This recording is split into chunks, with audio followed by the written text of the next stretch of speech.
recordando lo que vimos la sesión pasada, fue estos tips ya para las clases híbridas, y en el documento Elige Educar del 2021 nos dicen 7 tips para las clases híbridas.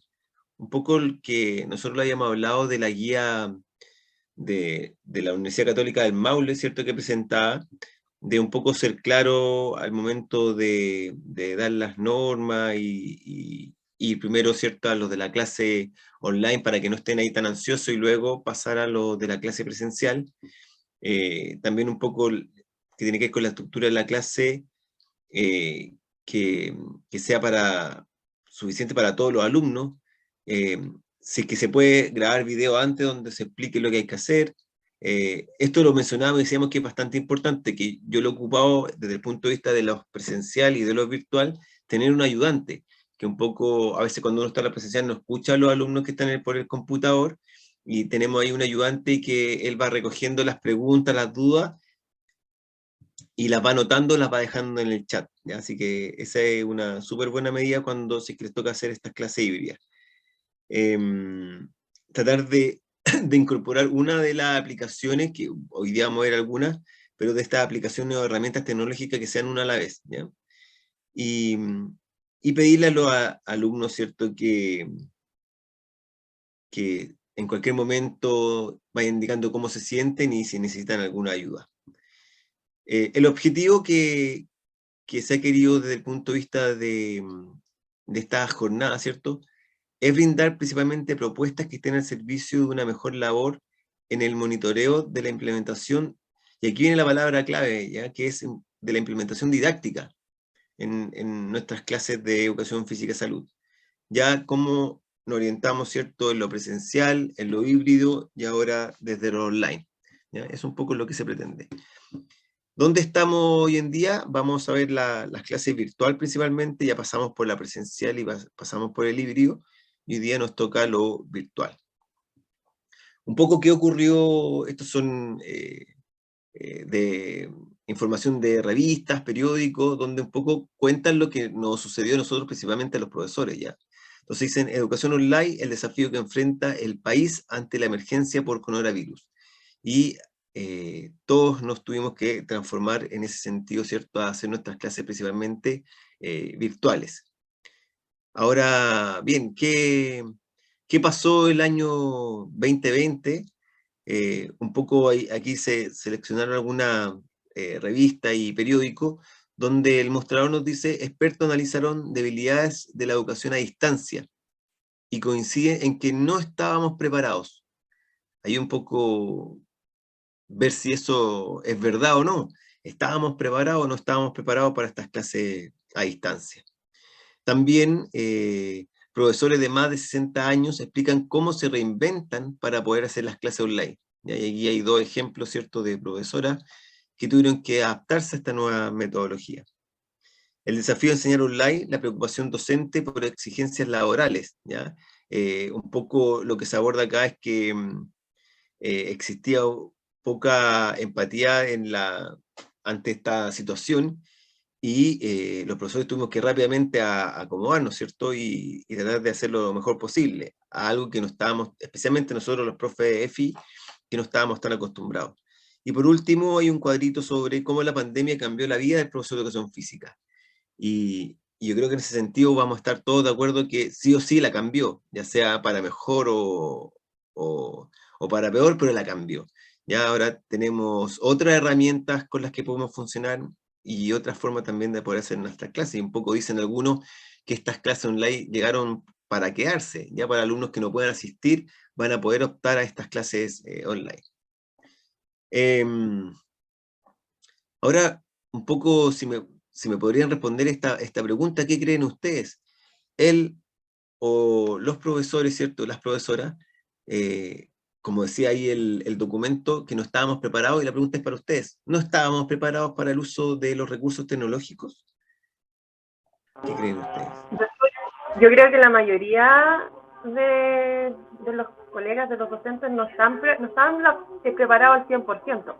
Y también en parte porque los colegios no están preparados para el uso de los recursos tecnológicos. Yo creo que va más por eso, por más que como uno como opción de usar o no usar los recursos, va por el tema de establecimientos que no todos cuentan con los recursos tecnológicos. Claro, yo estoy totalmente de acuerdo contigo.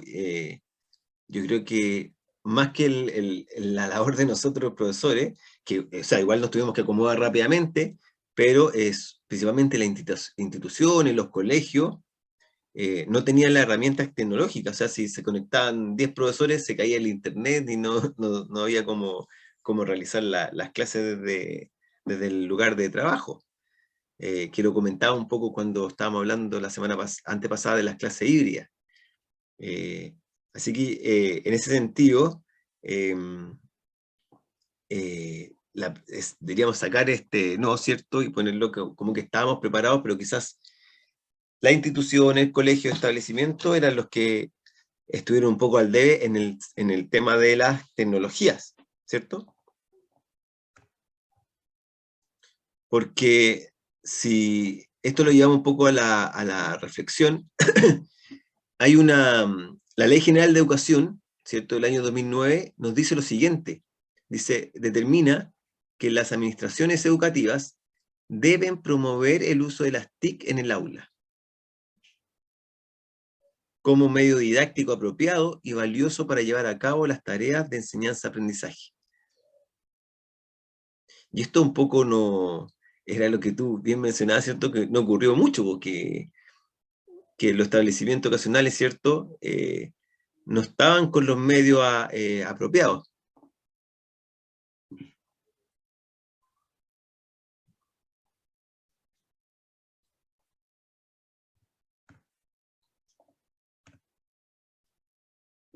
Ahora, un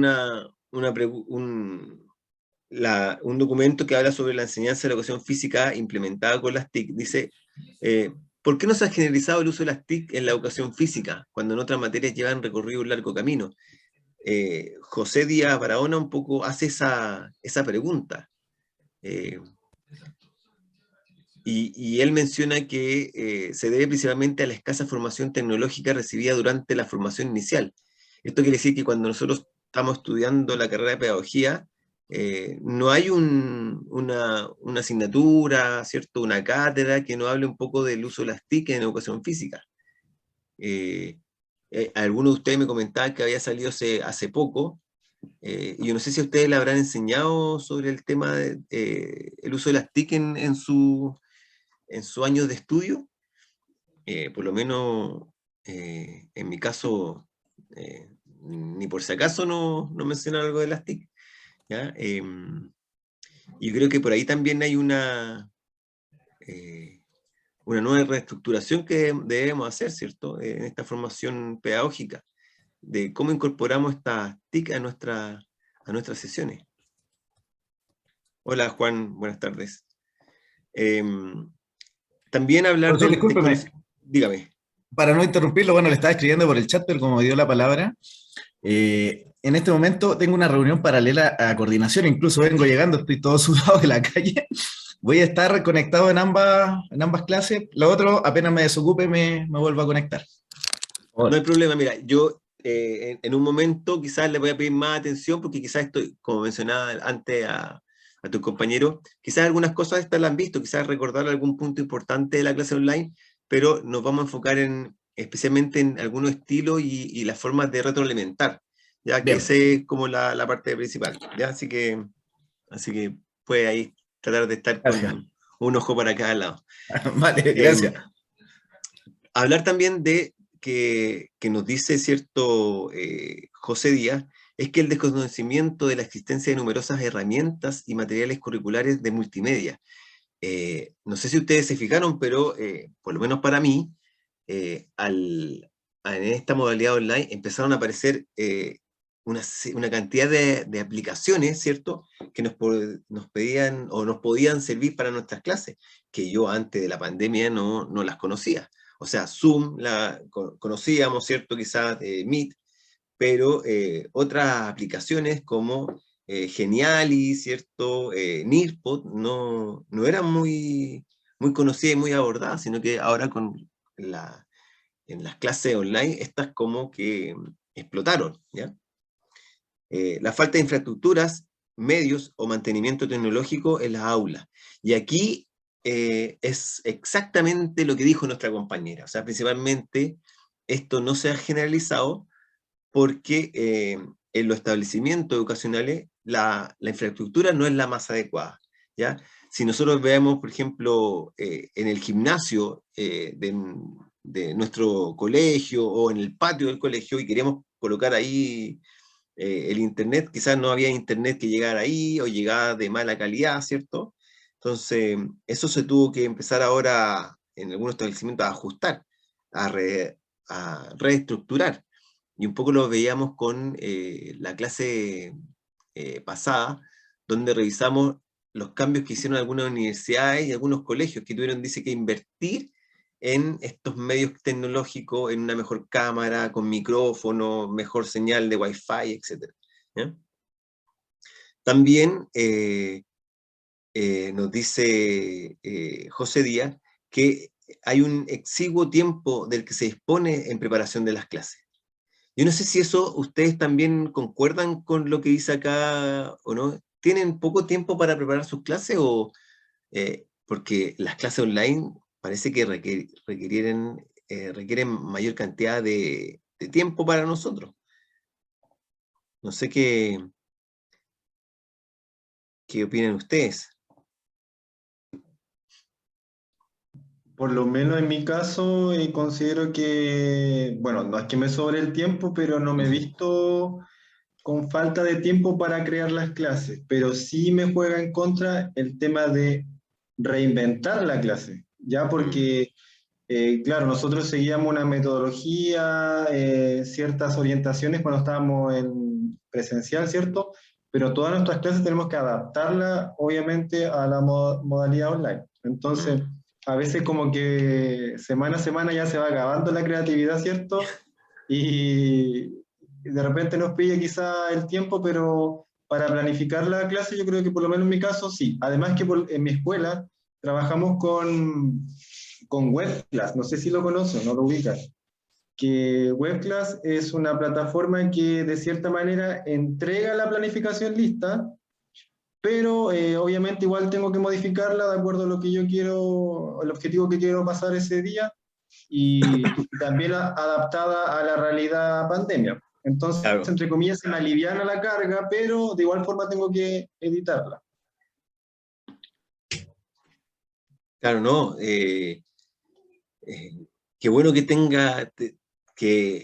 alcanza, ¿cierto? Tiene el tiempo suficiente para poder hacer tus planificaciones, porque un poco lo que uno ha observado es que las clases online como que requirieron mucho más tiempo del que antes disponíamos, ¿ya? El tema de preparar cápsulas y luego subirlas y luego estar también con los estudiantes, como que eso produjo que el tiempo de trabajo fuera mayor. También la forma de antes que teníamos nosotros quizás hacer la evaluación de forma presencial, ahora teníamos que buscar algunos recursos para poder tratar de evaluar a nuestros estudiantes desde un computador. Y eso requería tiempo, por lo menos, para tratar de pensar y ver cómo lo desarrollamos. Cómo pasamos, por ejemplo, deportes de cooperación y oposición, cómo pasamos los juegos predeportivos, ¿cierto? Desde lo online. Y ahí están un poco algunas dificultades que quizás podríamos tener. Cómo desarrollamos quizás habilidades motoras específicas o especializadas desde lo online. Persistencia del mito de la incompatibilidad entre la tecnología y la práctica física. Yo creo que ese mito ya se eliminó, ¿cierto? Y es totalmente compatible la tecnología con la práctica de actividad física, ¿cierto? Y especialmente con nosotros, con los profesores de educación física.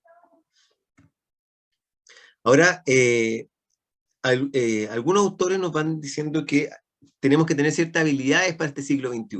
Y aquí hay varias, el aprendizaje del estudiante como protagonista. ¿Han escuchado esta, no? El aprendizaje del estudiante como protagonista. Que el estudiante sea como el centro ahí, ¿cierto? Del rol. ¿La habían escuchado, no? Sí, por lo menos yo sí. Ya. Y si ustedes tuvieran que colocar el aprendizaje de estudiante como protagonista, y la tuvieran que asociar a una metodología, ¿de cuál estaríamos hablando? Si recuerdan un poquito con respecto a las metodologías. ¿Recuerdan alguna de ellas que diga, oye, esta metodología parece que nos dicen que el estudiante de acá es el centro, que el profesor no es ya no la atención fundamental, sino que el profesor pasa a ser como un guía, como pasa a ser está como en la observación para propiciar los espacios para los estudiantes. Y esa metodología, no sé si alguno de ustedes la reconoce, ¿cuál podría ser? En el aprendizaje del estudiante como protagonista, como hablábamos un poco sobre, al principio, que nuestro objetivo era principalmente acompañarlos sobre la didáctica en estas nuevas clases, ¿cierto?, que tenemos que realizar. No hay problema ahí, estaba leyendo lo que nos había escrito Natalia. No sé si la pueden asociar a una metodología. ¿Cuál podría ser? ¿Conocen algunas metodologías, ciertas? ¿Han escuchado algunas metodologías hablando que tengan que ver con relación con nosotros? Hay distintos tipos de metodologías, ¿cierto? ¿Cuál podría estar ahí? Quizás el basado en el pensamiento, el aprendizaje basado en el pensamiento, el thinking basing. Ya, es que dentro de esa, de la que tú mencionas, ¿cierto? Está dentro de lo que se llaman las metodologías activas. Y las metodologías activas contemplan varias, como por ejemplo, los juegos, el aprendizaje cooperativo, ¿ya? El aprendizaje basado en problemas. Todos esos son parte de estas nuevas metodologías del siglo XXI. Antiguamente, ¿cierto?, nosotros desarrollamos principalmente nuestra actividad a través de metodologías analíticas. O sea, ¿a qué se refería? Siempre nos pasaban metodología analítica, sintética, no sé si se acuerdan de eso un poco cuando estaban ustedes estudiando, y metodologías globales, ¿cierto? Y nos decían, oye, lo analítico era descomponer, por ejemplo, un deporte, y le enseño yo una parte de ese deporte. Por ejemplo, voy a trabajar el handball, y le enseño el lanzamiento del handball. ¿Ya? Eso era analítico. Y eso es un poco como fuimos enseñando durante varios años. Hoy en día, este cambio un poco de paradigma, que el estudiante sea el protagonista, nos menciona y nos dice que debemos incorporar metodologías activas. Y dentro de ellas despliegan una gran cantidad de formas de desarrollar esas metodologías activas. También nos mencionan que debemos ocupar en esta primera etapa, especialmente nosotros de primero a sexto básico, las metodologías que sean más globales. ¿Qué quiere decir esto? De presentar una acción motriz o algún deporte desde todas las miradas, de todas las aristas, ¿ya? No descomponerla por partes, sino que primero presentarla desde su integralidad para luego llevarla a descomponer, ¿ya? Es un poco el nuevo cambio que debemos hacer en nuestro rol docente. Nos mencionan también que debemos ocupar las metodologías con respecto a los deportes, las metodologías comprensivas, ¿ya? Que involucran principalmente los juegos reducidos, los juegos modificados y los juegos predeportivos dentro de nuestras sesiones, de nuestras clases, ¿ya?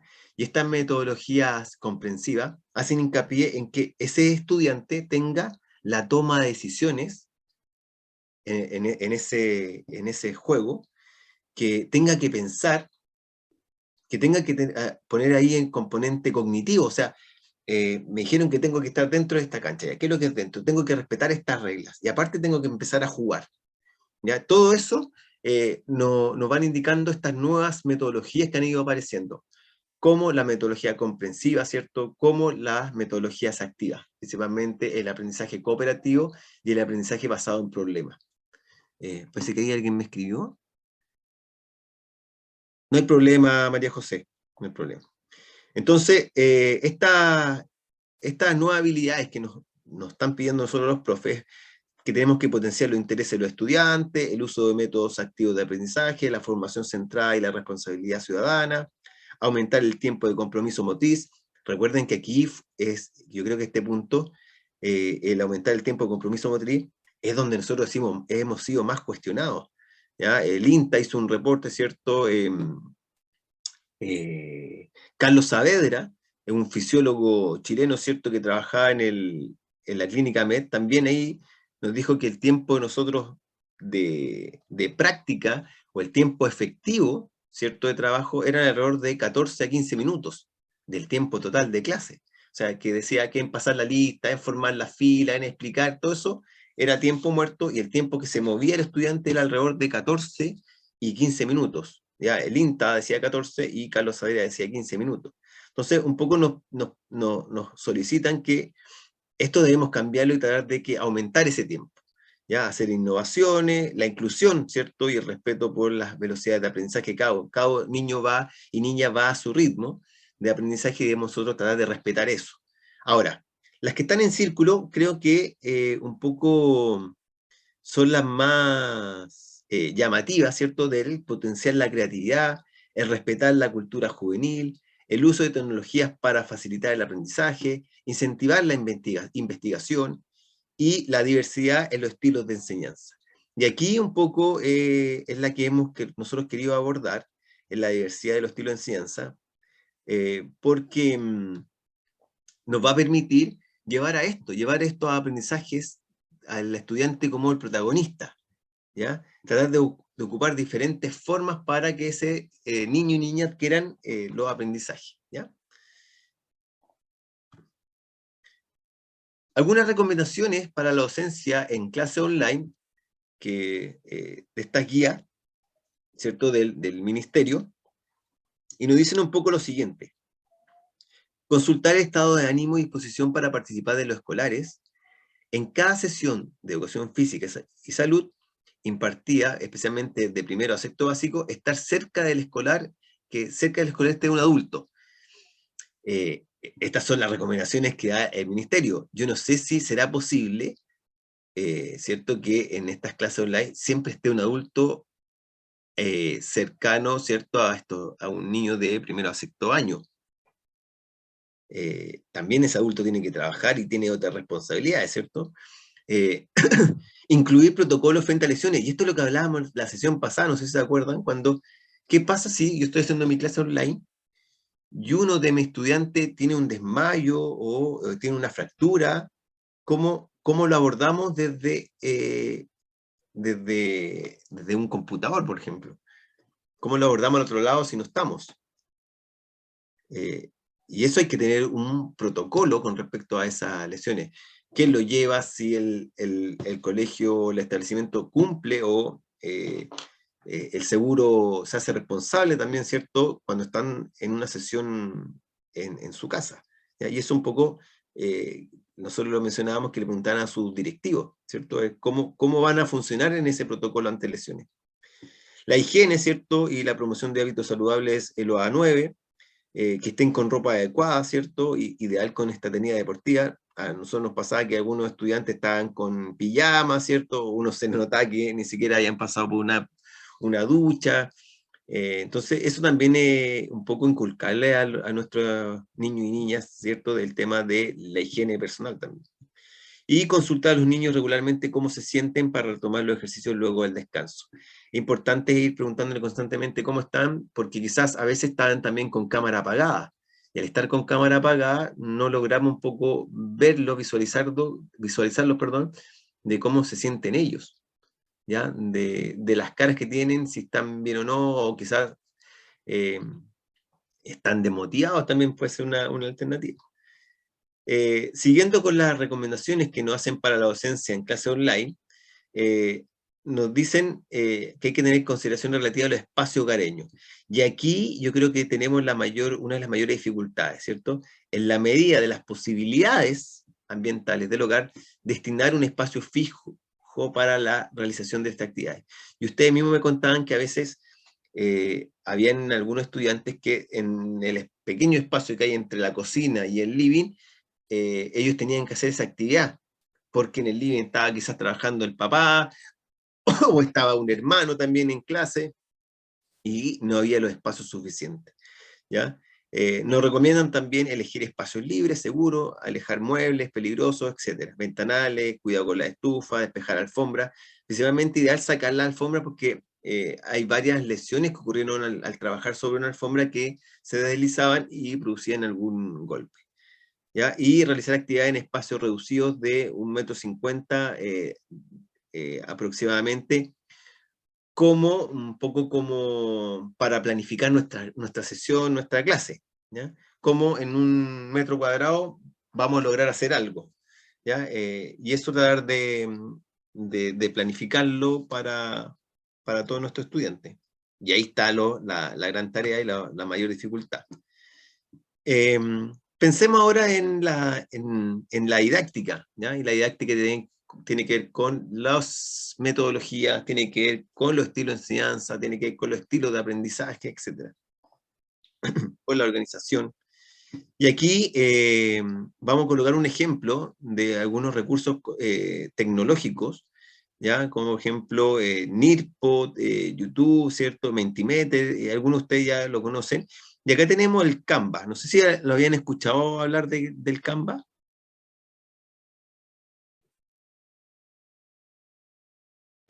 Sí, por acá se usa harto Canva. ¿Para qué ocupan el Canva por allá? Para las presentaciones de los PowerPoint interactivos, para usarlos con los Bitmojis, para hacer los juegos con los alumnos. Buenísima, ya, porque acá también nosotros, se ocupaban principalmente para hacer infografía. Entonces acá se le pidió a los estudiantes que dentro del objetivo, dentro de lo A9, ¿cierto? Practicar actividad física en forma segura. ¿Ya? Y dice demostrando la adquisición de hábitos de higiene, posturales, vida saludable, cómo utilizar protección solar, lavársela y cambiarse de ropa después de la clase, hidratarse con agua, comer una colación saludable después de la práctica de actividad física. ¿Ya? Entonces se les pidió a los estudiantes que hicieran y explicaran un poco la importancia de la hidratación a través de Canva. Entonces acá tenemos un ejemplo donde un estudiante hizo una infografía, ¿ya? Donde colocó la importancia de beber agua y puso, ¿cierto? Regula la temperatura corporal, lubrica y amortigua las articulaciones, indica cuántos vasos de agua tomar, ¿cierto? Y en términos generales beber 2 litros de agua al día o 5 vasos grandes, ¿ya? Entonces, esto lo hicieron los propios alumnos, entonces, un poco, también que hay objetivos, ¿cierto? Que lo podemos utilizar que no son tanto físicos, sino que hay también, podemos incorporar algunos elementos teóricos que nosotros debemos abordar desde el área de la salud y de la higiene también, ¿ya? Y que lo podemos utilizar a través de estas herramientas tecnológicas como Canvas para poder hacer esta infografía, ¿ya? Entonces, un poco una pregunta que les quería hacer era, si recordaban los estilos de enseñanza vistos en la clase anterior, ¿se acuerdan cuáles mencionamos? ¿Qué estilo de enseñanza mencionamos? ¿La clase anterior? La recíproca. Sí, muy bien. ¿Cuál más era? Y era la que más ocupábamos nosotros, que por lo menos en la primera tarea que ustedes entregaron, mencionaban ese, que nosotros como profesores siempre es casi nuestra bandera, la metodología que más ocupamos. ¿Cuál era? ¿Se acuerdan, no? Del mando directo y de asignación de tareas. El mando directo principalmente, ¿cierto? Esa es la que más nosotros utilizamos. Y eso un poco, yo le quería recordar algunos estilos de enseñanza, porque hay diferentes autores que nos hablan sobre el estilo de enseñanza, y la idea es que recordemos eso para ver si los vamos utilizando y mezclando para nuestras clases. Podemos tener un mismo objetivo, y ese objetivo, al presentarlo con diferentes estilos de enseñanzas, pareciera al estudiante que fuera algo totalmente diferente, ¿ya? Los estilos de enseñanza me permiten eso, me permiten tratar de mostrarlos de otra manera, tratar de explicarlos de otra manera, tratar de que el estudiante tenga un mayor protagonismo, ¿ya? Que sea el mando directo no nos permite tanto eso. nos permite que el protagonismo sea más del profesor, que está a cargo de todas las partes, ¿cierto? Y a medida que vamos transitando por estos estilos de enseñanza, vamos a ver que podemos terminar en que el alumno tome casi todas las decisiones, ¿ya? Acá se les preguntó a la jefa de UTP de la unidad técnico-pedagógica, ¿cierto? ¿Cuáles creen que son los criterios didácticos a tener en cuenta en la clase virtual de EFI? ¿Ya? Eso se les preguntó a ella. Y esto fue lo que respondieron.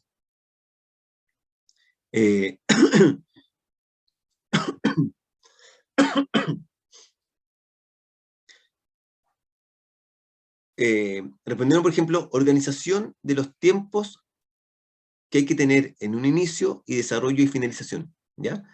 Recuerden que esta jornada se le está haciendo a ustedes de primero a sexto, hay otro profesor que está de primero a segundo, y hay una profesora que está a cargo de los directivos y jefas de UTP, ¿ya? Y ellos respondieron, los directivos de UTP respondieron más o menos esto, que ahí tiene que haber un tiempo, ¿cierto?, para el inicio, desarrollo y la finalización, las clases con secuencias y ordenamientos para generar oportunidades a todos y a todas, colocar ojo con lo transversal como estrategia de aprendizaje, y un poco la hemos dejado a ese de lado, ¿eh? Nos hemos preocupado mucho por lo motor, y aquí un poco nos recuerdan que también están estos objetivos transversales que debemos darle énfasis, para no olvidar el desarrollo integral de nuestros niños y niñas, ¿ya? También nos mencionaban, ¿cierto?, cuando se les preguntó en las clases híbridas, sobre la atención a lo socioemocional.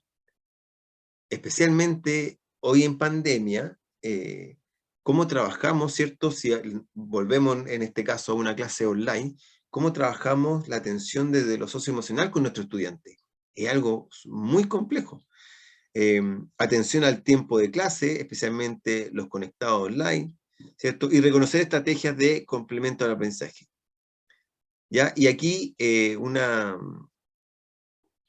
directiva, ¿cierto?, dice desarrollo de estrategias diversificadas. O sea, tratar de que nuestra entrega de esta información sea de diferentes formas lo más variada posible, ¿ya? Que eso va a enriquecer a nuestro estudiante y le va a dar como otra mirada a nuestra clase.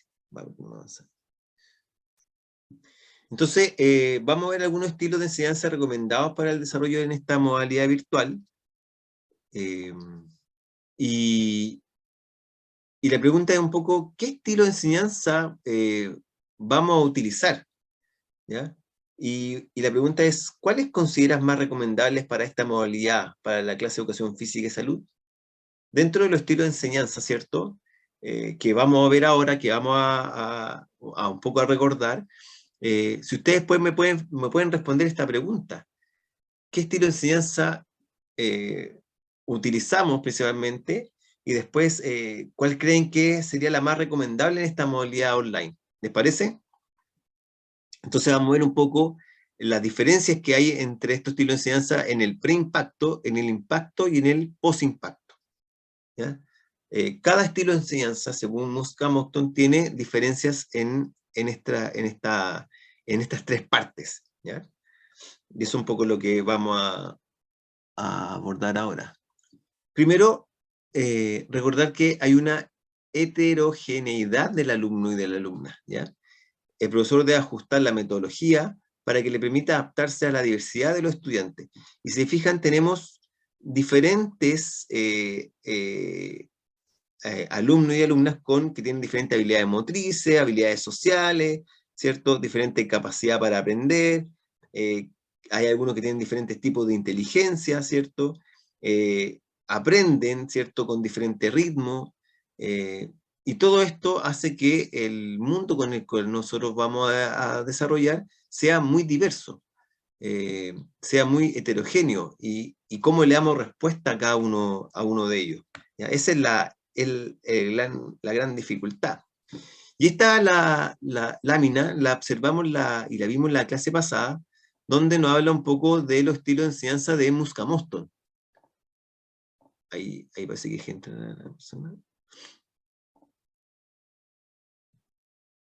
no habla de Sánchez Bañuelo, y no habla de estos estilos de enseñanza que son los tradicionales, los que fomentan la participación del alumno y los que implican cognitivamente al alumno. Y hoy en día nos piden un poco que estemos aquí abajo, ¿cierto? Los que implican cognitivamente al alumno, que el alumno tenga que pensar un poquito más, que tenga que desarrollar.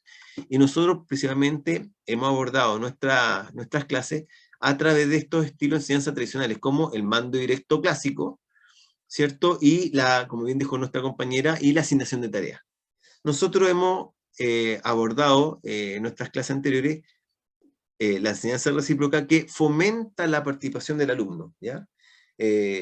Si volvemos ya a una, entre comillas, normalidad, podremos ahí desarrollar grupos reducidos, microenseñanza, ¿ya? Y la creatividad, que esta también nos permite desarrollarlo de manera online.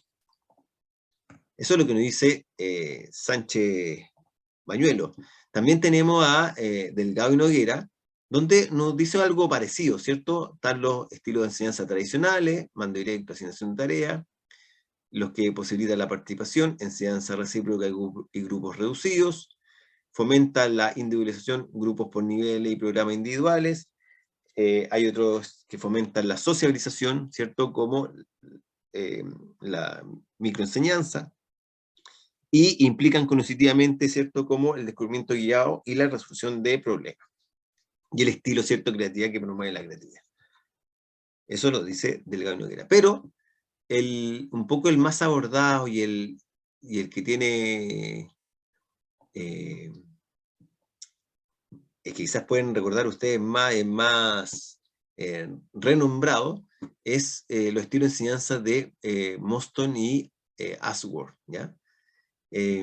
Donde van a transitar los estilos de enseñanza desde una mínima independencia en el aprendizaje a una máxima independencia en el aprendizaje.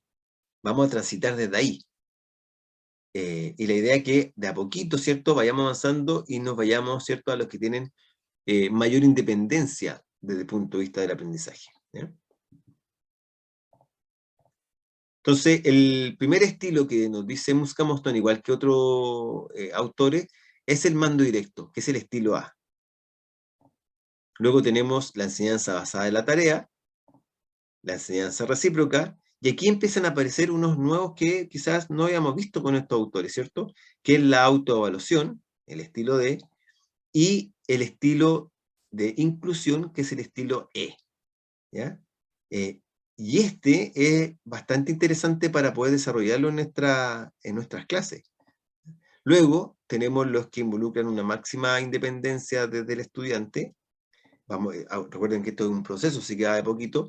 El primero que va a aparecer es el descubrimiento guiado, que quizás ya lo hemos visto también, la resolución de problemas, el estilo G, los programas individualizados, el alumno iniciados, la autoenseñanza, perdón, ahí, y la autoenseñanza. Y la autoenseñanza es el estilo J, que ya se aborda principalmente con los de enseñanza media, ya donde el estudiante está a cargo del preimpacto, del impacto y del posimpacto, ¿ya? ¿Alguna pregunta hasta aquí? ¿O duda? Yo no sé por qué no los puedo ver. ¿Me escuchan o no? ¿Sí? ¿Alguna duda con respecto a estos estilos de enseñanza? ¿Se acordaban de todos ellos? La idea es un poco ir aquí recordándolo, y si con algún ejemplo hay alguna consulta, tratar de un poco de esclarecerlo y tratar de poder profundizar cómo ayudarlo, porque la idea es que ahora cuando yo presente una actividad y la tengo planificada en, por ejemplo, unas actividades anteriores que hicimos quizás el año 2020, y yo las vea y diga, hoy tengo esto planificado, pero tengo y la lea y diga, pero esto lo tengo con mando directo. A ver, esta misma actividad la voy a transformar ahora en, por ejemplo, un estilo inclusivo. Y la clase se me hace totalmente diferente para mi estudiante. ¿Sabes qué? Ahora la voy a hacer mejor como creatividad, o como descubrimiento guiado, o en microenseñanza, o en enseñanza recíproca, que la vimos antes, ¿ya? Entonces, la idea es que cualquier consulta ahí no duden en interrumpir y tratar de de recordar. Oh. Yo tengo una consulta, porque hay estilos que ni siquiera lo había escuchado. Ah, Sí. Y me llama mucho la atención lo de inclusión. ya. Eso hace mención a la variación de la actividad o ¿a qué se refiere eso? Ya. Mira, yo no sé por qué no los puedo ver. Dame un segundito. Ahí dejé de comprar, ¿cierto? Porque te lo voy a tratar de explicarlo voy a tratar de hacerlo con un ejemplo. Tratar de ver cómo sería en mando directo y cómo lo abordaríamos del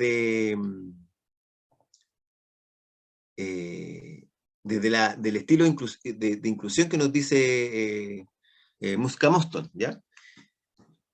A ver, deja pensar en una idea. Puede ser, generalmente nosotros nos hacen trabajar las habilidades motrices, ¿ya? Habilidades motrices básicas, ¿cierto? Es un poco lo que más abordamos.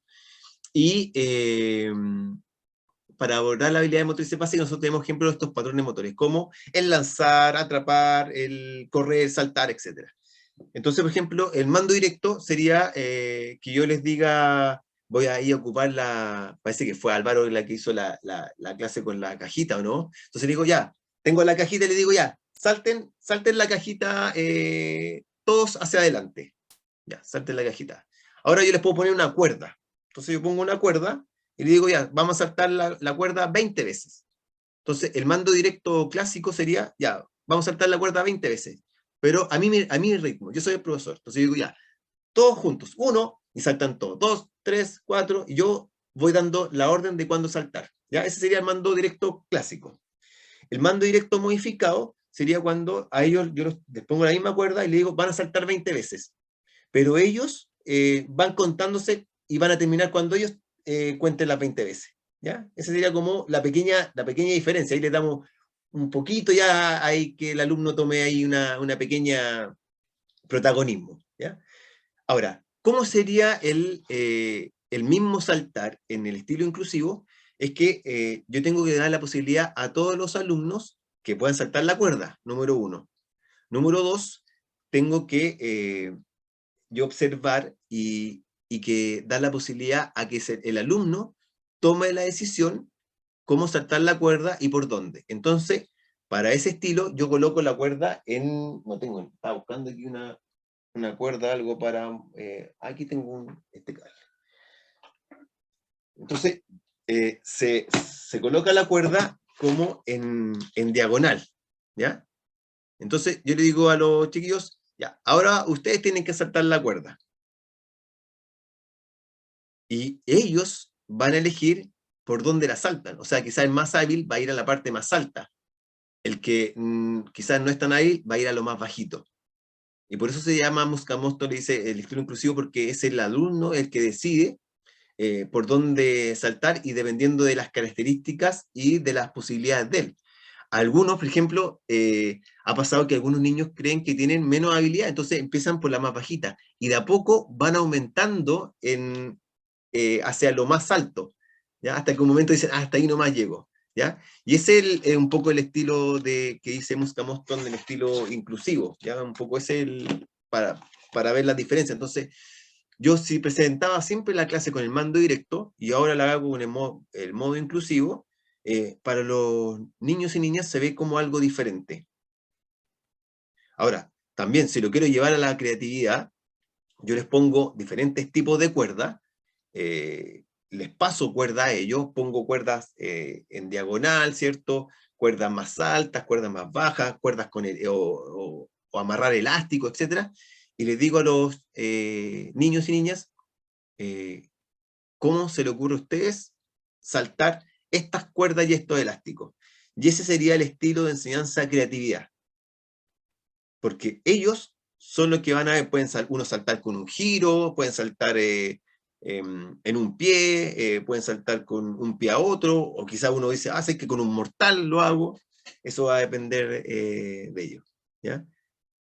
No sé si me explico. Sí, súper. Muchas gracias. Ah, parece que no estoy compartiendo, ¿sí? Entonces, tenemos estos estilos, ¿cierto? Que ahora vamos a ver en cada uno de ellos el preimpacto, el impacto y el posimpacto, ¿ya? Para que ahí veamos, ahí les va a quedar súper clara cuál es la diferencia entre cada uno y otro. Entonces, los estilos de enseñanza son principalmente, nos dicen, ¿cierto?, que la enseñanza es una cadena de decisiones que vamos a tomar. Y estas decisiones van a partir desde este preimpacto, que son las decisiones que toma principalmente, en este caso con mando directo, el docente, ¿ya? Pero el preimpacto también puede tomar decisiones el alumno, ¿ya? ¿Por qué? Porque en el preimpacto son las decisiones que se toman previas a la ejecución de la actividad. Entonces, si por ejemplo, en qué espacio voy a trabajar, cuánto tiempo va a durar la actividad, cuál va a ser mi objetivo de esa actividad, qué materiales voy a utilizar, etcétera, ¿ya? Entonces, todo eso va dentro de este preimpacto, ¿ya? Que tiene que ver con las decisiones que voy a tomar previo al trabajo o a la actividad, a realizar.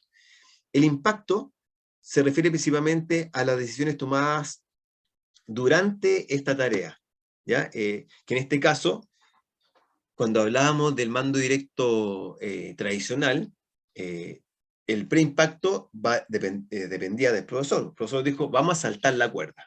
La vamos a saltar aquí, en este gimnasio, ¿cierto? Etcétera. Y luego la decisión en el impacto también era del profesor. Porque yo le dije, vamos a saltar 20 veces y van a ir a mi ritmo. 1, 2, 3, 4, 5. No sé si han visto, por ejemplo, alguna vez una clase de Zumba. En la clase de Zumba, ese mando tradicional, mando directo tradicional por excelencia. Todo al lado derecho, todo al lado izquierdo, mano arriba, hacia la derecha. Nos dicen todo lo que hay que hacer en una clase de Zumba, por ejemplo. Entonces, ahora el método o el estilo de enseñanza, perdón, de inclusión, un poco nos dice que ese impacto ya no depende mucho del profesor, sino que ahora se lo estamos pasando un poquito al alumno. ¿Por qué? Porque es él el que tiene que decidir por dónde saltar, por la parte más baja, por el medio, por la parte más alta. La decisión está en él. La tarea igual la dijo el profesor, ¿cierto? Pero en el impacto ya le estoy pasando un poquito de cierta toma de decisión a ese estudiante. ¿Me van siguiendo? Y el post-impacto son las decisiones o evaluaciones que se utilizan al final y tiene que ver un poco con el feedback que se va a realizar, ¿ya? Ese tiene que ver con un poco con la finalización. Entonces, ya que estamos claros qué es lo que es el preimpacto, qué es lo que es el impacto y el postimpacto, vamos a ver que en el mando directo yo dije lo que hay que hacer, ¿cierto? Y tenía todos los objetivos claros de antes. Después en el impacto van siguiendo a mi ritmo, el que dice el profesor, 1, 2, 3, 20 saltos. Y el postimpacto también cae resumido porque dije, hoy día trabajamos tal cosa, hicimos tanto, hicimos 20 saltos y trabajamos la habilidad de motricidad básica. Ahí está todo, depende del profesor. ¿Estamos? Entonces, vamos a ver que estos primeros estilos de enseñanza, mando directo, enseñanza basada en la tarea, enseñanza recíproca, que es un poco el que hemos hablado, autoevaluación y inclusión, tenemos acá el preimpacto, el impacto y el posimpacto. ¿Estamos? Fíjense que el mando directo va a depender todo del profesor. Las tres, como parte, ¿cierto?, estarían a cargo y es decisión del profesor. Fíjense que la enseñanza basada en la tarea, cuando nosotros le pasamos a como yo les contaba, cuando alguien va al gimnasio y le dicen ya, tiene que hacer 30 abdominales, una serie de press pecho, hacer 20 flexiones de codo y, no sé, y 40 burpees. Ya. Esa sería enseñanza basada en la tarea. Yo tengo una hoja, ¿cierto? Tengo una hoja donde me dicen todo lo que tengo que hacer. ¿Ya? Entonces la enseñanza basada en la tarea, tengo que hacer ahora 20 abdominales, listo. Ahora, como empiezo y el orden que le voy a dar yo, quizás Álvaro dice, voy a empezar con los abdominales y sigo después con el press, el press de pecho, o el press pierna. Y yo digo, ¿sabes qué? Mejor yo voy a ir con la flexiotensión de codo, y de ahí me voy a los abdominales. La decisión está ahí, en mí. Por eso es que en el impacto está que es el estudiante, ¿ya? El alumno. El alumno es el que toma la decisión en esa enseñanza basada en la tarea. Ahora, la finalización y el post-impacto va a depender también del profesor. Ahora, en la enseñanza recíproca, que es el estilo que vimos la semana pasada, cuando teníamos, que se acuerdan de hacer este skipping, o para trabajar alguna habilidad motriz básica de la batería de David Gallagher, con estos estudiantes que estamos viendo habilidades motrices básicas y específicas, la combinación de habilidades motrices básicas, todo dependió de mí, del profesor. ¿Por qué? Porque yo entregué la pauta y dije, mira, esto es lo que hay que hacer, y al compañero que iba a observar le dije, mira, esto es lo que tienes que evaluar. ¿Ya? Entonces, el preimpacto dependió del profesor. Ahora, el impacto tiene que ver con el estudiante que va a ejecutar la acción. Y el postimpacto va a depender del estudiante que va a observar, que va a llenar ese registro. ¿Por qué? Porque vamos a hacer cuenta que Natalie fue la ejecutante. Ella tomó la decisión, lo voy a hacer así, espalda derecha, hizo el skipping, y yo hago el postimpacto porque yo le digo después a Natalie, mira Natalie, tu flexión de rodilla no fue la mejor, no hubo alternancia en el braceo, le voy indicando y voy haciendo esta retroalimentación. ¿Me siguen? La autoevaluación también depende del profesor, y el impacto y el postimpacto va a ir cambiando al estudiante. El estudiante tiene esas decisiones. La inclusión también decíamos que dependía, ¿cierto?, en estos saltos, que él va a ver por dónde saltar, pero el postimpacto también va a depender del estudiante, porque él va a decir, ¿por qué elegí la retroalimentación va? ¿Por qué elegí esta? Pero me di cuenta que al saltar por la más bajito, parece que también podía saltar por la parte más alta. Me fui a la del medio y me di cuenta que la podía saltar, ¿ya? Hace ese análisis. Voy a ir más rápido, si no. Entonces, fíjense que en el preimpacto, en todos estos estilos de enseñanza, la primera parte depende del profesor, ¿ya? Ay, me salieron los cuadros antes. Vamos a los estilos de enseñanza. Y estos son los estilos de enseñanza que hemos visto. El A, mando directo, vimos enseñanza recíproca, y el que estábamos ahora hablando, ¿cierto?, el de la inclusión. Ahora, resolución de problemas, fíjense que parte con el profesor, ¿cierto?, que es el preimpacto, pero en el impacto va a transitar el alumno y luego el profesor. Y en el postimpacto también va del alumno y luego profesor. Él tiene que hacer cierto análisis y retroalimentación, y el profesor también apoya a esa retroalimentación, ¿ya? Ahí va un poco el cambio. Y por último, tenemos, fíjense que es la autoenseñanza, que depende todo del alumno. El pre, el impacto y el postimpacto depende todo del alumno. Por eso que nos dicen que se parte, ¿cierto?, principalmente con un mando directo, donde está todo a cargo del profesor, y la idea es ir transitando hasta llegar a estos estilos de enseñanza, donde depende ya todo del estudiante. ¿Ok? ¿Cuándo nosotros hemos hecho una autoenseñanza? Cuando, por ejemplo, los estudiantes en su casa deciden, por ejemplo, entrenar. A esa hay que voy a entrenar hoy día, voy a salir a trotar. Por cuenta de ellos, ¿ah? Nadie les dijo nada. Por cuenta de ellos quieren salir a trotar. Voy a trotar media hora. Y voy a trotar aquí por la placita que tengo alrededor de mi casa. Ya, eso es lo que él está haciendo ahí en el preimpacto. En el impacto, él salió a trotar y se dio cuenta, que parece que mi intensidad está muy baja, voy a hacer un poquito más rápido, voy a darle mayor intensidad. La intensidad moderada, voy a pasar a una vigorosa, y si me hago un pique aquí al último al terminar, ya.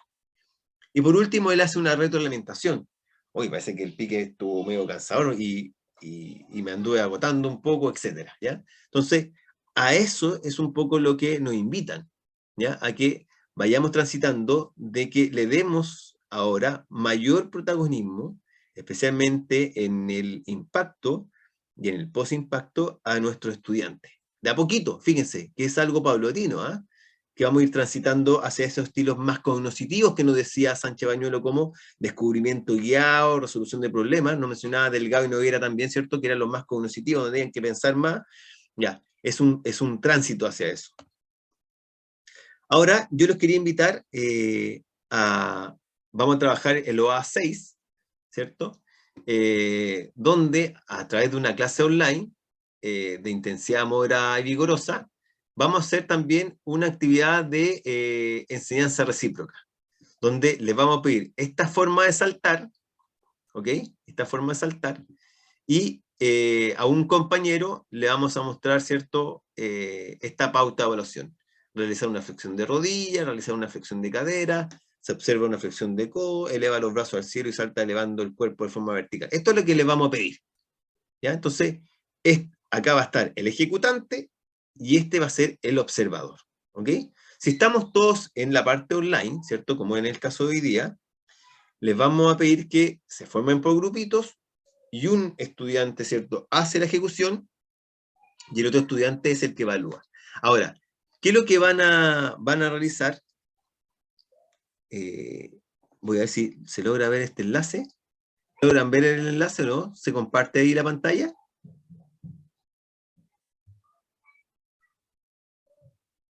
¿Se logra ver el videito, no? No, hasta No, el aún momento no. ¿No? se ve en negro. Ah, ya, voy a salir a ver si... Porque acá lo utilizamos con nuestros estudiantes y por lo menos ahí, si tienen ahí una ideita para su clase, les gustó bastante. Compartir. Acá. Entonces, no sé si ustedes vieron el video del dinosaurio, ese que sale, por ejemplo, cuando alguien no tiene internet, sale un videito de dinosaurio en Google, ¿ya? Entonces se ocupó ese video donde los estudiantes, ¿cierto?, veían el video y cada vez que el dinosaurio saltaba, ellos tenían que saltar con la pauta que se entregó, ¿ya? Entonces el video hace esto. ¿Se ve o no el video? Sí, se ve. Ahora sí. Ya, entonces, lo podríamos hacer con ustedes. Cada vez que el dinosaurio salta, ustedes tienen que saltar. Es como si estuvieran jugando.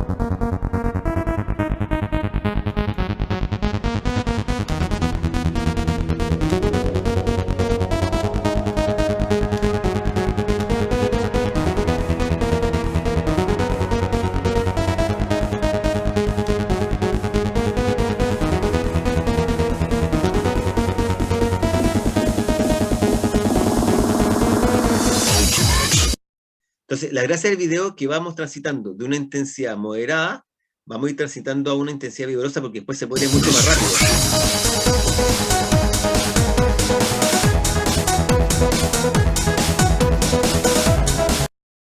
Y a esto lo llevábamos con la pauta de evaluación que yo les mostraba.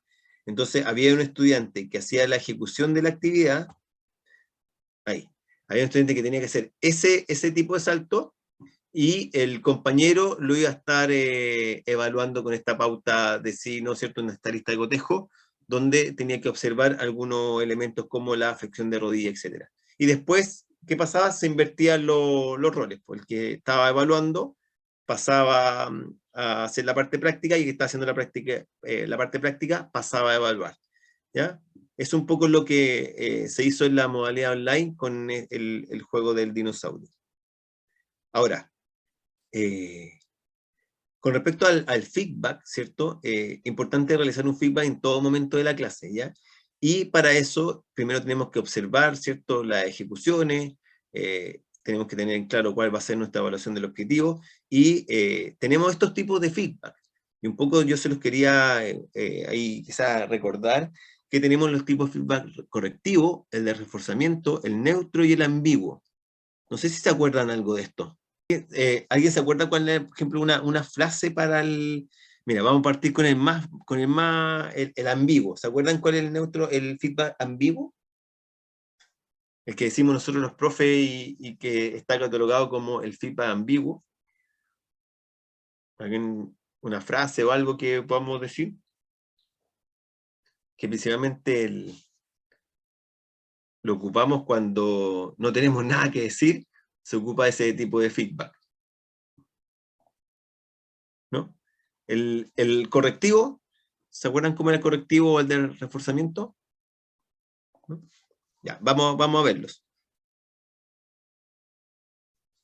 El correctivo es un poco el que más utilizamos nosotros los profes, que es cuando identificamos cuál es el error y después le decimos al estudiante cómo corregirlo.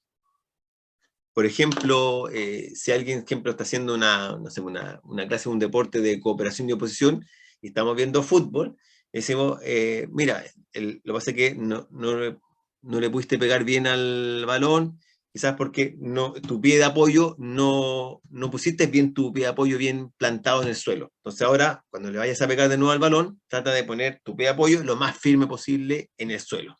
Toda la planta del pie en el suelo, no la punta, toda la planta. Identificaste cuál error y luego le dijiste cómo había que corregirlo, ¿cierto? Dijiste, estaba apoyando solamente la punta, no apoyas bien tu pie de apoyo, ahora apóyalo bien para poder hacer patear este balón, ¿ya? Entonces, algunos ejemplos inicia un movimiento demasiado tarde, el vuelo ha sido muy bajo, por eso no lograste hacer el mortal, etc. ¿ya? Ese es el feedback correctivo, el más un poco utilizado. Generalmente se da de forma verbal, sea cuando hay un error evidente siendo incorrecta la ejecución del deportista, se utiliza para paliar errores en la ejecución de las tareas. Y por ejemplo, yo tuve la oportunidad de hacer unos cursos ahí en Barcelona, y era el que más ocupaban ellos en el Fútbol Club Barcelona, ¿cierto? De fútbol. El que más ocupaban ellos para sus deportistas era el en la iniciación deportiva, era el feedback correctivo. O sea, todas las categorías, el profesor que estaba a cargo estaba encargado de decirle cuál es el error y cómo mejorarlo. Era un poco como la línea transversal que tenían ellos. Tenemos el feedback de reforzamiento, donde también el que más utilizamos, decimos muy bien, excelente, ¿ya? Y ese sería el reforzamiento positivo, ¿ya? La salida fue bien hecha, la caída fue excelente, siempre vamos dando cosas pero también un reforzamiento negativo que podría ser, por ejemplo, si alguien está jugando en tenis, ¿cierto? En fútbol, tu golpe es flojo con la pierna derecha, ¿ya? Entonces, mediante palabras o gestos, se utilizan expresiones como bien, excelente, más o menos, bien hecho, implican un sentimiento respecto a la ejecución. Este tipo de feedbacks va de acuerdo al contexto, se dice un refuerzo positivo y negativo, ¿ya? Las correcciones son para la mejora de la ejecución y tiene connotaciones principalmente afectivas, por eso está ahí, ¿cierto? Bien, bien, y lo hicieron bien, chiquillos, súper, ¿ya? Excelente los saltos que realizaron, por ejemplo, si estamos viendo en la inclusión, ese sería el de reforzamiento y quizá un reforzamiento positivo. Entonces tenemos el de corrección, donde indicamos el error y luego decimos, ¿cierto?, cómo mejorarlo. Tenemos el de reforzamiento, que puede ser positivo y negativo. También tenemos el feedback neutro, que se basa en observar y describir una ejecución, pero sin la corrección. No aprueba una acción, solo la describe. En rigor se utiliza con el fin de enfatizar y promover una determinada actitud. Observa la ejecución, pero no la corrigen ni la juzgan. Y a la larga pueden derivar en reforzamiento en función de la actitud, de la entonación del emisor, pero de todos modos pueden y deben ser usados. Y un poco que le puedo decir a un niño, oye, le digo un poco lo que hizo. ¿Ya? Ese es el feedback neutro en sí. Le cuento a él lo que uno vio como profesor y lo que hizo él. Veo que le pegaste con la pierna derecha. No le digo si está bien, mal, etc. Le digo un poco lo que vi nomás. Oye, vi que corriste estos 50 metros. ¿Ah? Oye, saltaste la valla. Le voy contando un poco lo que hice. Ese es el feedback neutro. Y el feedback ambiguo, no sé si han visto alguna vez esta imagen, que cuando hay un cambio, por ejemplo, en un equipo de fútbol, y hay un cambio y el entrenador le hace así como le pega como en la cabeza, en la espalda, ya, no le dice nada, ¿ya? No le dice nada. Entonces, no ofrece al estudiante una información precisa sobre su ejecución, se dejan demasiados aspectos para descubrir. Este tipo de feedback en las interacciones sociales se utiliza para salvar a apariencia. O sea, cuando yo no tengo nada que decir, y a un estudiante, por ejemplo, uno le dice así, no le dije nada, ¿ya? Pero lo hago un poco para, si alguien me está viendo, mira, le dijo algo al profesor a ese alumno. ¿Ya? Entonces, ese sería el feedback ambiguo. Entonces, un poco recordarles y tratar de ver si podemos ir utilizando este feedback correctivo, ¿cierto? Que es un poco el que nos mencionan algunos autores, que le indica a este niño y niña un poco, especialmente en esta etapa de los 7 a los 10, 12 años, cómo ir mejorando, o en qué me tengo que fijar para ir mejorando día a día, ¿ya? Y que a veces nosotros nos quedamos principalmente en este reforzamiento positivo, ¿ya? Súper, bien, bien hecho, pero no le damos un poco más detalles para el que quiere seguir mejorando. ¿Ok? Entonces, dentro de, ¿se acuerdan del objetivo, el primer objetivo que colocamos en nuestra clase de hoy? Era sobre la didáctica, ¿cierto? Es el de acompañarlo en esta didáctica en nuestras nuevas clases online, híbridas, ¿cierto? Y presencial. Y tenemos esta didáctica clásica que habla sobre secuencias cerradas de enseñanza. Todo está previsto de antemano y la actividad es prescrita secuencialmente y repetitiva. Y esto un poco nos habla de estas metodologías analíticas que yo les mencionaba al inicio, donde descomponemos un deporte y enseñamos principalmente algunos gestos técnicos, ¿ya? Hoy se invita, ¿cierto?, a que en la didáctica actual sea más propuestas abiertas, adecuarse a la diversidad de los diferentes perfiles y de los estudiantes, y desarrollar capacidades de interpretativa, ¿cierto?, y la personalización y la diferenciación de cada uno de ellos. Por lo tanto, invita a tener a este estudiante como el centro del aprendizaje, que tenga un rol protagonista en nuestras clases. Y para eso veíamos que los estilos de enseñanza, que en el impacto hacen hincapié más al estudiante, se acomodan muy bien a este nuevo requerimiento del siglo XXI. ¿Ya? Entonces, para un poco no olvidar, y con esto voy finalizando, ¿cierto? Es que hay unas propuestas para un modelo de sesión basado en la motricidad humana. Y cuando hablamos sobre nuestras clases, lo ideal es que se vayan adaptando a la edad, pero más que a la edad cronológica, a nuestra edad biológica, ¿ya? A la edad de desarrollo puberal, a esta edad que nos entrega también la información ósea, ¿cierto? La edad ósea de cada estudiante, que nos va entregando cómo está en su desarrollo, a los intereses y posibilidades de los alumnos. Por lo tanto, las clases deben permitir desarrollar no solo las funciones fisiológicas y motrices, que era un poco lo que se pretendía antes con la motricidad mecanicista, que se pretendía principalmente al desarrollar estas ejecuciones técnicas y estas metodologías analíticas, ¿cierto? Donde se hacía hincapié principalmente en lo motriz, en la ejecución motriz, ¿ya?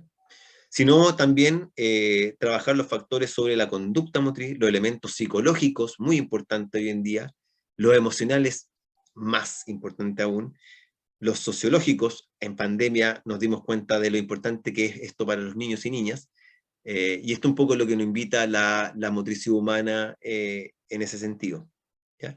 Y de un librito que se llama Didáctica de la Actividad Física y Deportiva, dice metodología, estilo de enseñanza, programación y evaluación, quiero leerle un pequeño extracto, ¿ya? Que dice, y que nos hace también a lo que le he mencionado yo sobre esta forma de hacer nuestras clases, ¿ya? Dice, ha sido un error histórico en la enseñanza del deporte, la magnificación del aprendizaje de la técnica como pilar del proceso de enseñanza en el deporte. Esta obsesión por la enseñanza de la técnica ha llevado a algunos entrenadores a cometer a veces un error, el de eliminar el placer que el juego produce en niños y jóvenes, eliminando la actitud natural de diversión presente en ellos y ellas, sustituyéndola por una instrucción pragmática y simplista, encadenada a procesos de estímulo y respuesta, propios de una concepción conductista del aprendizaje. Esta situación transforma el juego del deporte en una obligación, y en consecuencia la atmósfera de entrenamiento que se crea en la cancha es totalmente ajena a los intereses de los niños y jóvenes. Debemos entonces tener presente que para los niños y jóvenes lo importante es disfrutar del juego y no necesariamente obtener un resultado. En la enseñanza del deporte se ha planteado con frecuencia una discusión en torno a la dialéctica de enseñanza masiva y enseñanza individualizada. La enseñanza del deporte se ha enfocado desde hace poco tiempo a nivel práctico en la mayoría de las ocasiones desde una perspectiva que implica la generalización de los procedimientos. Se partía de la premisa de que las características de los niños y jóvenes de un determinado grupo son más o menos homogéneas. ¿Ya? Eso es lo que se creía. Entonces, en consecuencia, este tipo de enseñanza masiva, implica por parte del entrenador el establecimiento de un nivel único para todos los niños y jóvenes, que puede resultar elevado o inferior a las expectativas y capacidades de algunos niños y jóvenes. ¿Qué nos quiere decir todo esto? Es que nosotros hemos aprendido, estoy hablando un poco ahora como profesores, hemos aprendido de los entrenadores que habían antes, ¿cierto? Que enseñaban principalmente a través de una metodología analítica, a través del mando directo como estilo de enseñanza utilizaban, ¿cierto? Y que se enfocaban principalmente en la técnica. Esa es la forma como aprendimos nosotros, ¿cierto? Para hacer nuestras clases. Hoy en día se busca este tránsito, este cambio, ya sea en las metodologías, y por eso les mencionaba al principio metodologías principalmente de metodología comprensiva, las metodologías activas, ¿cierto? El aprendizaje cooperativo, el aprendizaje basado en problemas, ocupar en esta iniciación metodologías globales, ¿cierto? Para en la etapa de las habilidades motoras o motrices especializadas, ir ocupando esas metodologías más analíticas o la técnica de ese deporte, ¿ya? No trasladar, ¿cierto?, desde primero a sexto lo que hacíamos de séptimo hacia adelante, sino que trabajar a través de estas metodologías donde está el alumno protagonista, donde el juego es importante en ello, y ocupando estilos de enseñanza que vayan transitando desde el mando directo hacia el descubrimiento guiado, ¿ya? Es un poco lo que les quería presentar. El taller, ¿qué acciones, medidas o iniciativas podrían implementar para contribuir al mejor desarrollo de las clases virtuales en su contexto educativo? Y es un poco lo que vamos a hablar hoy. No sé si tienen alguna duda, consulta, pregunta con respecto a lo que hemos visto hoy. Hemos tratado de entregar la mayor cantidad de recursos, de recordar algunas cosas que quizás vieron cuando estaban en la universidad, porque ya cuando tengamos nuestra clase de evaluación, yo no voy a presentar nada, sino que vamos a trabajar en conjunto en esa sesión. O sea, la tarea la vamos a hacer aquí, entre todos. ¿Ya? Cada uno va a ir desde su mirada, ¿cierto? Pero vamos a ir trabajando en conjunto, ¿ya? En la parte de evaluación. Entonces no van a tener que hacer tareas después en la casa, ni trabajo. La idea es que en la hora que tenemos, ¿cierto? Vamos a desarrollar eso. Como bien también le decía Álvaro al inicio, hoy día tampoco vamos a tener tareas. No van a tener que entregar tareas en esta semana. Solo las 3 que teníamos y la última tarea que es de evaluación. Y con eso van a tener un certificado, ¿cierto? Que es firmado, ¿cierto? Por la universidad, por los rectores, etcétera. Y que eso les va a servir a ustedes para evidenciar, ¿cierto? Esta perfección docente, ¿ya? Que les va a servir también para la evaluación docente, ¿ya? Como perfeccionamiento. Así que si cumplen con las tareas, estaríamos ok. Eso con respecto a lo formal de la jornada. Ahora, con respecto a la sesión de hoy, se me podrían responder, yo les puse una pregunta al inicio, ¿cierto? Y al final, que era ver, ¿cuál creen ustedes, qué estilo de enseñanza de los que hemos visto hoy en día y un poco los que tratamos de pasar rápidamente y tratar de recordarles, cuál creen ustedes que es el que podrían ocupar ahora desde esta metodología online? Y cómo cambiar mi clase desde una metodología de mando directo, perdón, un estilo de enseñanza de mando directo, al tránsito ahora de estas que hemos presentado. ¿Cómo hacer porque es un trabajo, porque tengo que empezar ahora, no lo digo todo, ¿cómo le doy ahora que este estudiante, ¿cierto?, en el impacto y en el post-impacto tenga ahí una toma de decisiones? Los escucho. ¿Creen que se le hará muy difícil este tránsito? O quizás ya alguien ya está trabajando en esos estilos de enseñanza y nos podría contar algo, o lo ven muy complicado. Quiero saber un poco para tratar de acompañarlos, de darle ideas, etc. Ese es un poco el sentido. Yo creo que la modificación a un estilo inclusivo sería como lo más fácil dentro de lo complejo que se está viviendo, ya que son muy diversos los espacios que tienen los chicos para trabajar. Por ejemplo, si nosotros tenemos planificado de ocupar una silla, ahí vamos viendo todas las variaciones con los implementos que pueden encontrar ellos en sus casas y ahí ellos ver cómo modificar esa instrucción, quizás es como lo entendí yo y como lo podría trabajar en estos momentos. Mira, por ejemplo, yo les puedo decir a ustedes... Disculpen un momento, voy a abrir la puerta. ¿sí?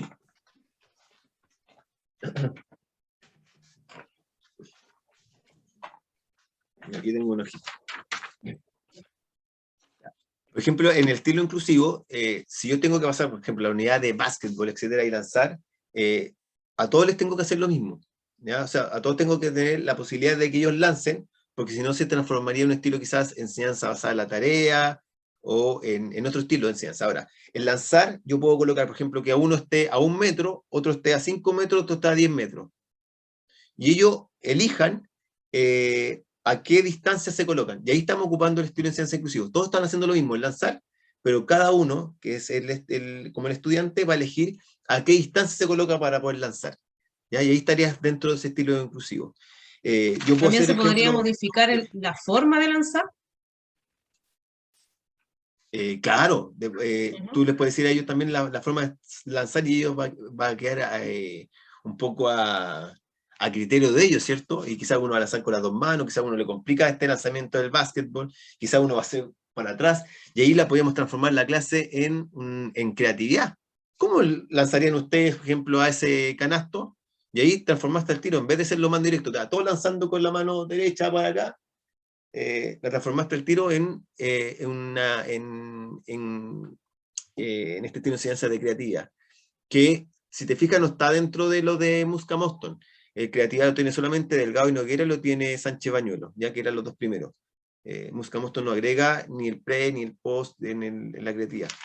Yo puedo tener una hoja también, por ejemplo, y quiero trabajar la coordinación oculomanual, entonces, por ejemplo, yo al principio les puedo decir a ustedes, a ver, ayúdenme con la hoja, vamos a lanzar la hoja y aplaudir. ¡Pah! Entonces les doy dando ideas.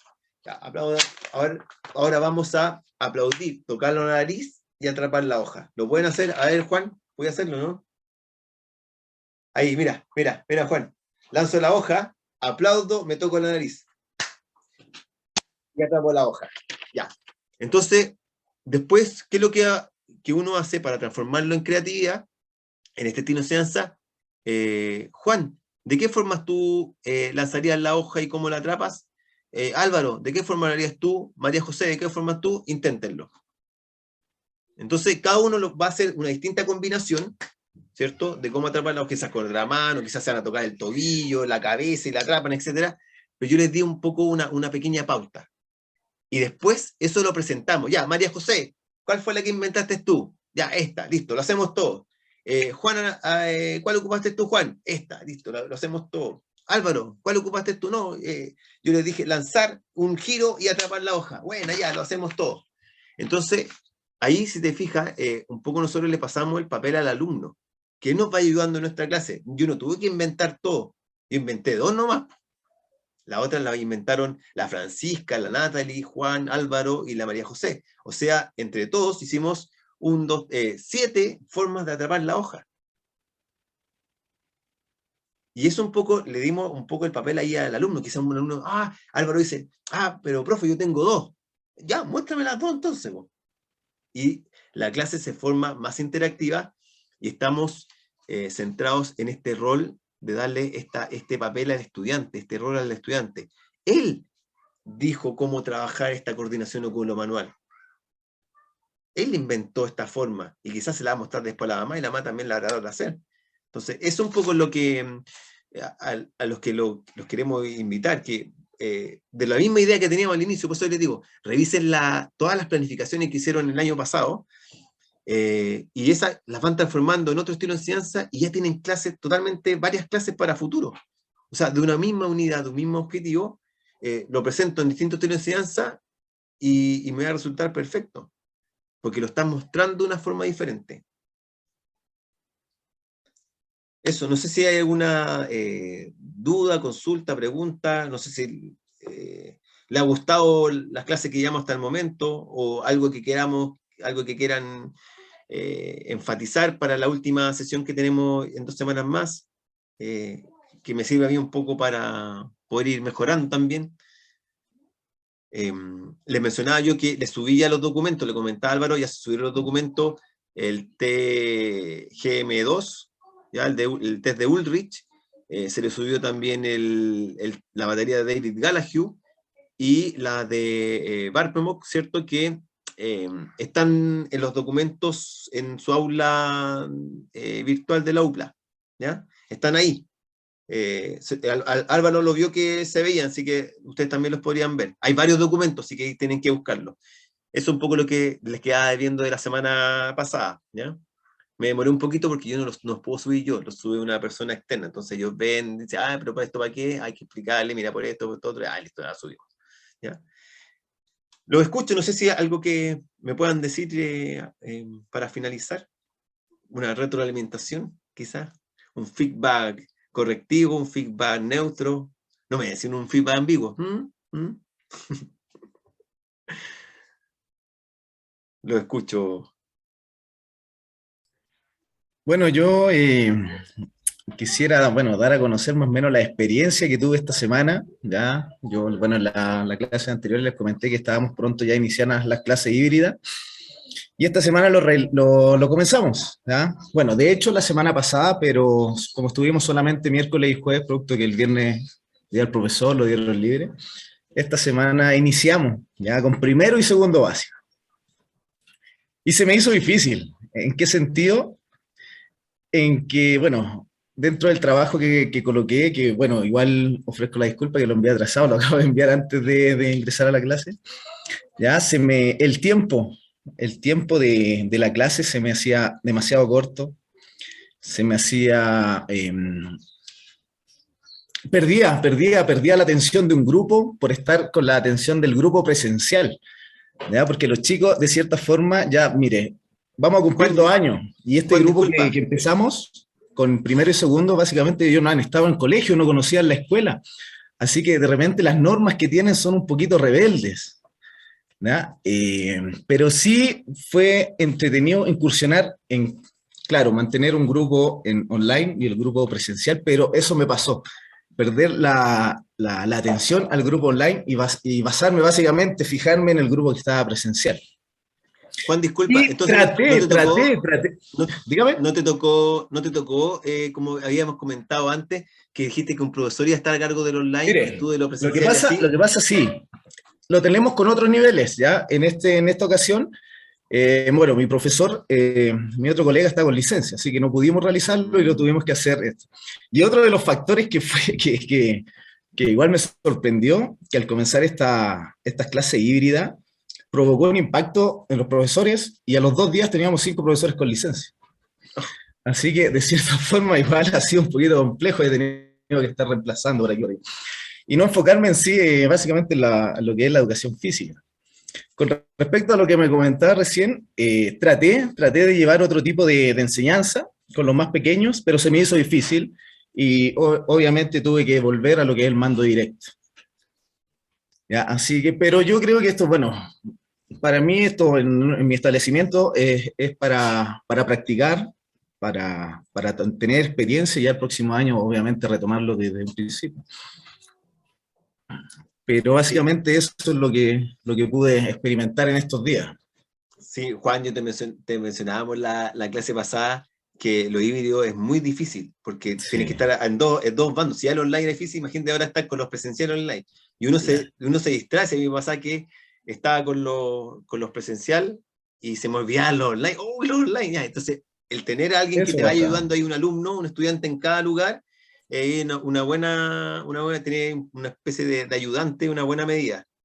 Lo que sí con estos cursos pequeños, disculpe, nosotros contamos con la tía asistente, que a nosotros Ya. de cierta forma nos van ordenando y no se ordena mucho a los niños online, ellos se mantienen. Y claro, como quizá cuento con ese apoyo y me preocupaba más de los presenciales. Claro, y Mira, ahí inconscientemente, quizá inconscientemente uno va realizando estas correcciones, quizá en el ejercicio que va realizando, todo lo que estuvimos hablando, uno va tomando pinceladas de lo que va aprendiendo, pero quizás pueda ser inconscientemente y producto de repente de los nervios, los primeros días, no sé, de tratar de hacerlo bien, ¿ya? Claro, uno cae también en errores. Como uno de esos es preocuparse y despreocuparse del otro grupo. agarrando ya la bicicleta te va a ser más fácil. Sí, sí. Para darle la palabra a María José, yo quería decir algo antes, Juan, que quizás te pueda ayudar. Mira, hay una metodología que se llama metodología High School, que se ocupa principalmente en los jardines infantiles, y que algunos colegios han incorporado esa metodología, como la Montessori, ¿cierto? Hay diferentes tipos, Waldorf, etcétera. Esta de High School se ocupó también con estudiantes de básica y de media, ¿ya? Esta metodología tiene una estrategia que se llama intercambio, y quizás te puede servir especialmente para los cursos de primero y segundo, que es que en intercambio se trabajan al mismo tiempo dos grupos. Un grupo hace una actividad de mando directo, dirigida por el profesor, y la otra mitad hace una actividad más libre. Por ejemplo, si yo quiero trabajar la manipulación, por ejemplo, lanzar a atrapar, a un grupo le tengo, por ejemplo, estos palitroques para que lancen, y yo les voy lanzando ahí, ya, lancen a la primera, lancen el segundo, el tercero, voy dando el mando directo. Y a otro les digo, ya, con el balón, jueguen ustedes cómo podían hacerlo con la pelota, etcétera, los dejo más libres. Y después de un tiempo se cambian. Y por lo menos para mí esa estrategia me ha funcionado bastante bien, porque así yo me preocupo de uno, especialmente pongo ahí énfasis en que esté más mezclado, que, como dices tú, no han estado en el colegio, por lo tanto, reglas no tienen mucho, así que estructura tampoco, y eso está en la hora, cómo le haces esa estructura de la clase, inicio, cierto desarrollo y finalización, y que se vayan acostumbrando a eso. Entonces, por lo menos esa metodología a mí me resultó, y por eso te la quería compartir, así te puede servir una de esas. Va a depender del contexto y todo, ¿ya? Pero por lo menos ahí te puede dar alguna idea. María Ya, José, se te agradece. escuchamos. Es que me quedó dando vuelta lo que dijo Juan, que uno de una manera inconsciente quizás se despreocupa del que está online, pero nosotros también volvimos a lo presencial, han ido poquitos niños, pero pasa que nosotros sí tuvimos como esa oportunidad, se podría decir, de que el estudiante estuviera con su apoderado o con alguien acompañándolo en las clases. Entonces, ahora en el aula como que requiere mucha atención, porque ya se acostumbró al estar con alguien al lado para escuchar instrucciones quizás, o ejecutar o tomar la decisión de cambiar o de preguntar. Entonces yo creo que igual influye ese trabajo ese tema de que han estado ya casi 2 años en casa. Entonces ellos quieren la atención de nosotros, quieren preguntar. Hay veces que escuchan la instrucción, la entienden, pero igual preguntan o esperan a que uno les dé la partida, no toman la iniciativa. Entonces, eso igual complica y quizás no sea de algo inconsciente nuestro, sino que es porque el alumno que está presencial así lo requiere. Es lo que estamos pasando nosotros en la escuela. Yo lo único que les podría decir es que esto requiere tiempo. Entonces, los cambios no van a ser de un día para otro. Los niños se tienen que ir acostumbrando. Igual como se acostumbraban a estas clases online, se van a ir acostumbrando a lo híbrido y después ir volviendo a la presencial. Entonces, un poco no esperar y no echarme la culpa a mí, cierto, como profesor, que parece que lo estoy haciendo mal, que no me sale esto al tiro, no me resulta al tiro, sino que tiene tiempo y va a ser quizás 2 o 3 semanas de que los estudiantes se vayan acostumbrando. Así que tener paciencia nomás, tratar de tomarse todo un poco más relajado y entendiendo también que los estudiantes también están pasando por el mismo proceso, acostumbrarse a algo, de nuevo volver a otro cambio. Y eso requiere tiempo. Así que después les va a resultar perfectamente, ahí se van a acostumbrar, así que, pero ir un poco, marcar bien un poco la rutina de la clase, eso también sirve bastante. Es decir, mira, este momento para escuchar, luego viene el momento, ¿cierto?, donde ustedes van a jugar, etcétera, y luego ustedes pueden ahí hablar también, experimentar, conversar con sus compañeros, etcétera. Entonces, darle paso a eso. Bueno, y con respecto a eso también, bueno, se habló también al principio sobre abarcar sobre lo socioemocional que tienen los chicos. En lo presencial, bueno, aparte que no tienen normas, todo, me di cuenta que hay muchos chicos que se frustran rápido al no tener a lo mejor más cercanía con los compañeros, porque bueno, no está dentro de los protocolos tener el distanciamiento, y me preguntan, ¿por qué, profesor, no puedo acercarme a mi amigo? Así, y se frustran. ¿Ya? Hoy día me tocó un chico que, bueno, nosotros trabajamos con niños con TEA, prácticamente con un nivel de autismo, y esos chicos se frustran rápidamente y se aíslan. Así que desde ese punto de vista, bueno, el establecimiento tomó medidas para poder hacer talleres, tanto a los apoderados, a los profesores y a los propios alumnos, para tratar el tema socioemocional, que en este periodo es bastante importante. Sí, es una de las cosas, eso con respecto a lo emocional, es lo más importante, especialmente hoy en día con los niños. Y las niñas, toda razón, Juan. Harto trabajo ahí vestibular nomás, pues. Ese ahí les va a gustar. Me despido, ha sido un gustazo haber estado con ustedes, nos retomamos, ¿cierto? Recuerden, en 2 semanas más para la clase de evaluación y vamos a trabajar en conjunto. Recuerden que esta semana no hay tarea, así que pueden ir a descansar, ir a tomar sol, etcétera, ir a la playa. Ya, un abrazo desde aquí de la 5ª región de Valparaíso con el cielo nublado y nos estamos viendo en 2 semanas más. Cuídense, que estén bien. Y los que Santiago, muchas gracias. a los que tienen atrasadas las tareas, las pueden entregar, no hay ningún problema en eso. ¿Ya? Ok. Mira, Natalie llegó hasta su casa ya. Chao, cuídense, que estén bien. Un abrazo. Chao, gracias. Chao a todos. Chao. Chao, chiquillos. Chao, gracias. Chao, gracias. Chao, Francisca, que estés bien.